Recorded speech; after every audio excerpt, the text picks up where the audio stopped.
Assalamualaikum warahmatullahi wabarakatuh.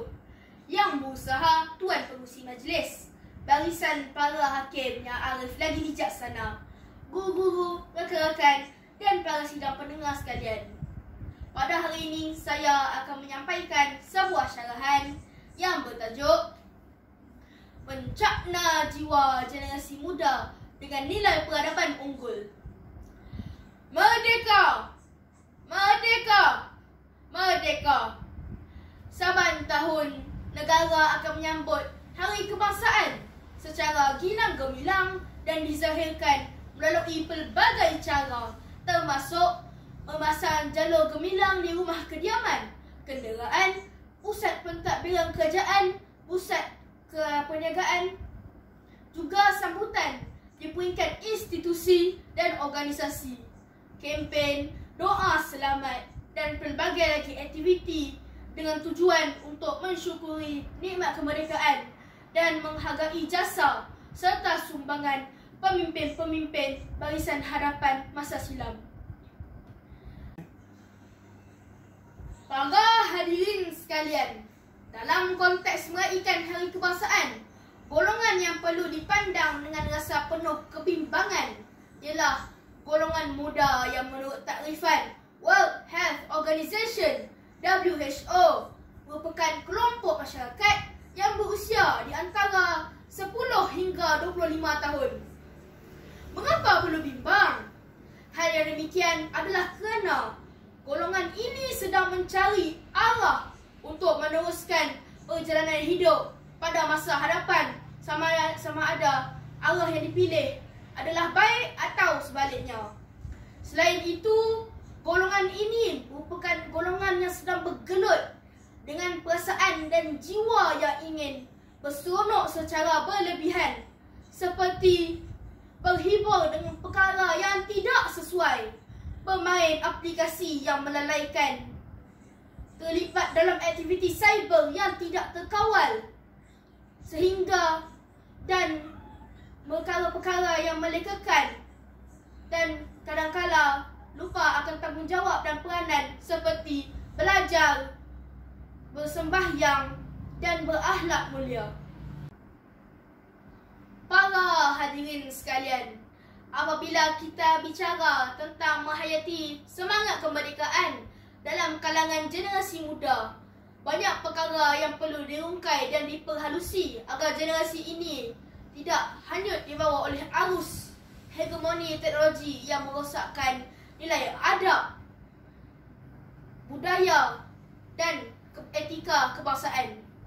Kepesatan perkembangan alat teknologi yang sukar dibendung, bahkan kadang-kala kerajinan mereka untuk meneraka atau eksplor sesuatu produk IT itu luar biasa, sehingga bersekang mata melewatkan waktu makan dan rehat. Pihak berwajib seperti guru-guru, ibu bapa dan pemimpin-pemimpin perlu mengasuh, membantu serta membimbing mereka agar tidak menggunakan teknologi ke arah yang boleh merosakkan nilai etika dan estetika agama, bangsa dan negara. Para hadirin yang dihormati sekalian, golongan muda perlu diajak untuk menyingkap sejarah kemerdekaan Malaysia yang dahulunya dikenali sebagai Persekutuan Tanah Melayu.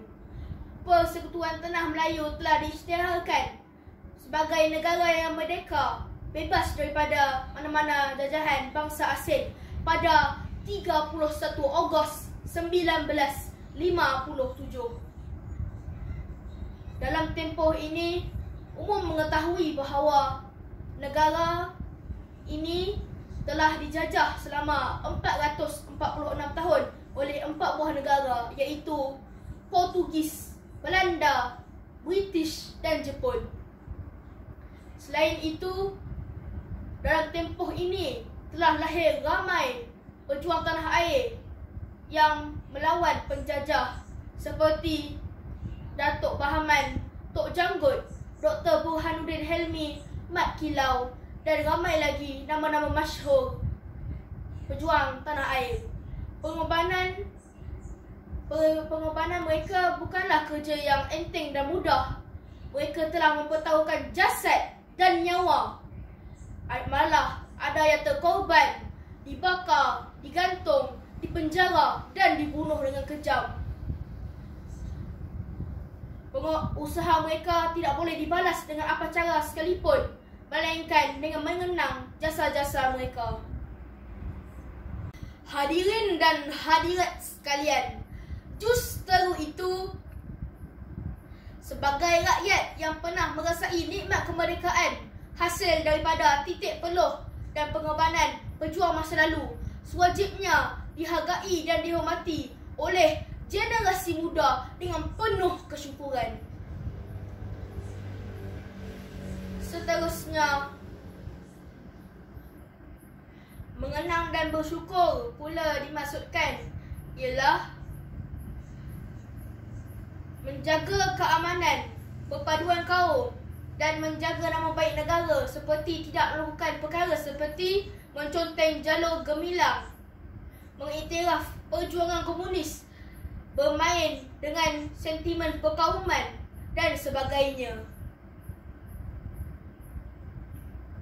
Adalah menjadi harapan yang tinggi agar generasi muda mengambil iktibar daripada pengalaman pahit yang telah dilalui oleh generasi terdahulu. Untuk menterjemah dan menghayati erti kemerdekaan tanah air yang telah dikecapi, generasi muda adalah harapan bangsa dan negara yang menjadi pelapis kepada kelangsungan suasana aman dan damai pada hari ini yang telah dikecapi. Kalau bukan anda, siapa lagi yang diharapkan? Kalau bukan hari ini, bila lagi anda mulakan? Ayuh bersama, berganding bahu, memerah tenaga dan idea untuk membentuk sebuah negara menjadi impian semua warga. Wabillahi taufiq wal hidayah. Wassalamualaikum warahmatullahi wabarakatuh.